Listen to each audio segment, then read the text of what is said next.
Bonjour, aujourd'hui on va s'occuper de la récupération d'un téléphone Android, un OnePlus série 7. Le téléphone est venu avec un problème, c'était indiqué un problème d'alimentation. Alors je pense qu'il y a un problème avec la batterie, mais quand je branche mon câble d'alimentation et que je démarre, j'arrive sur le logo OnePlus, et, euh, et ensuite il s'arrête. On n'arrive pas au point rouge avec les autres points qui tournent autour. Quand vous arrivez sur le point rouge sur le OnePlus avec les autres ronds, les autres cercles qui tournent autour, ça veut dire qu'il est en train de charger des informations pour arriver sur la page. Là, c'est pas le cas. Il reste bloqué sur le symbole OnePlus et il s'arrête. Et ça, c'est en boucle si on insiste. Donc, problème de communication, a priori avec la RAM du CPU. L'opération, c'est d'enlever la RAM et le CPU. J'enlève les deux, je ne vais pas m'amuser à rebiller la RAM, et puis si le CPU il est décollé aussi, donc je fais les deux, au moins on est sûr du premier coup si ça va ou pas. C'est parti.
Le téléphone est remonté,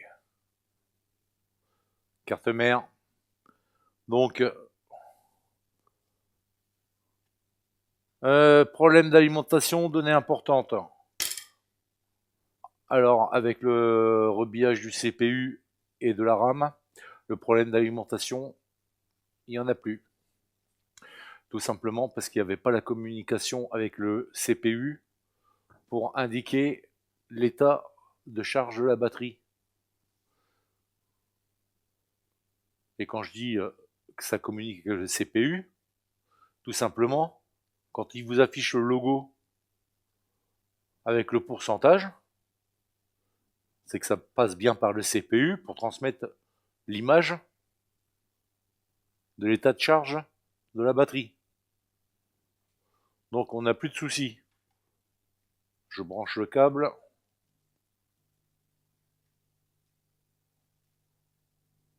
On a l'éclair. Et avant, il restait rouge en permanence. En général, rouge, ça veut dire que la batterie, elle est à plat.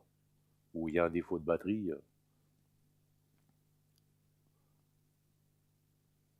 Donc là, il est en train de checker l'état de la batterie.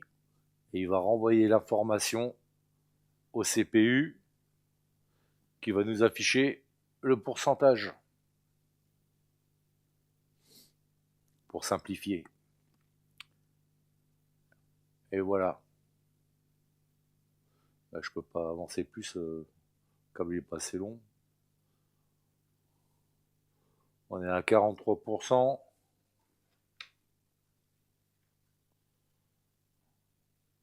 Un ampère 7. C'est parfait.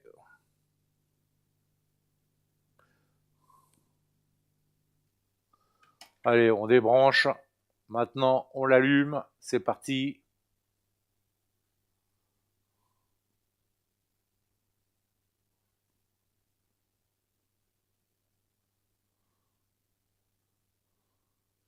Voilà.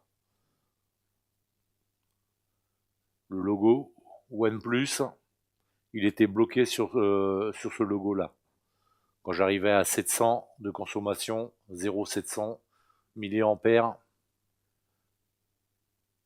écran noir, il s'arrêtait et ça c'était en boucle.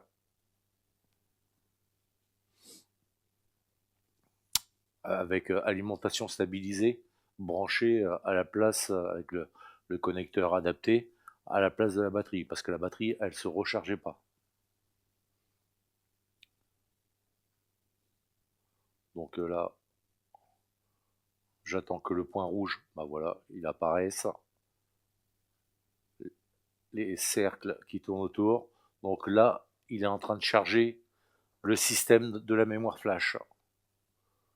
Et donc, logiquement, on devrait arriver sur le clavier pour entrer le code PIN pour déverrouiller le système. Je ne l'ai pas. C'est pas un problème. Et voilà. Téléphone réparé. En tout cas, je ne peux pas le tester. Mais on peut récupérer les données. Ça, c'est sûr à 100%. Et le tactile, il fonctionne. Hein.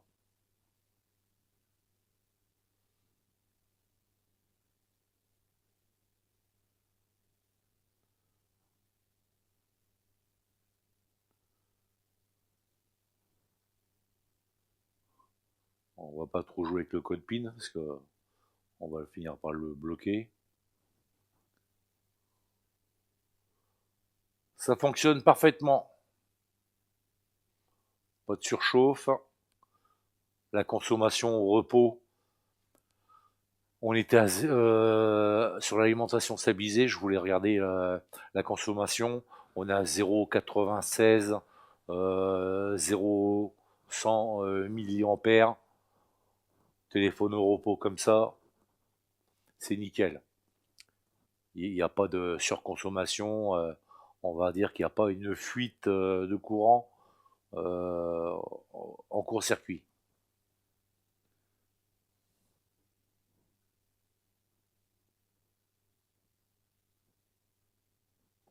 Bon, voilà comment on fait.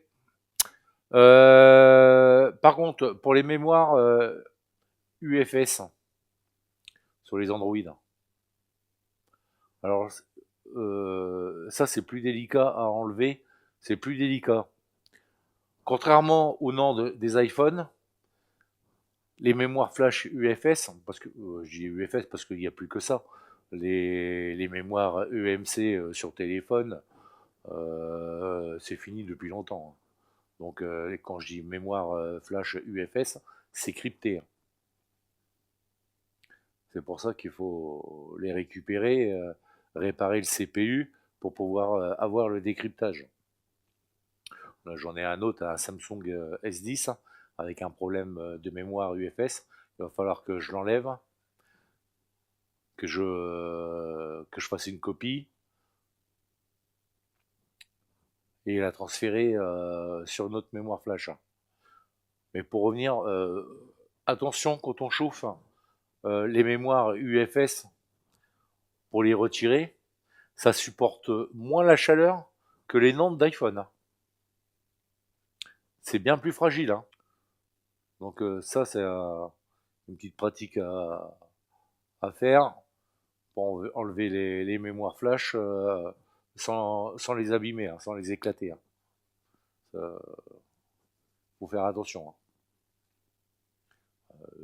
Toutes les mémoires UFS sur Android, il faut faire attention, hein, avec la chaleur. Quand vous les dessoudez, c'est bien plus fragile que les normes.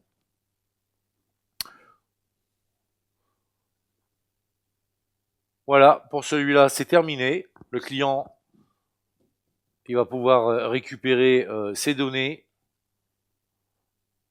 Sinon, bon, iPhone, bon, il y a des Android, c'est un peu plus délicat, mais bon, ça se fait, il n'y a pas de problème. Bon, que ça sert à rien.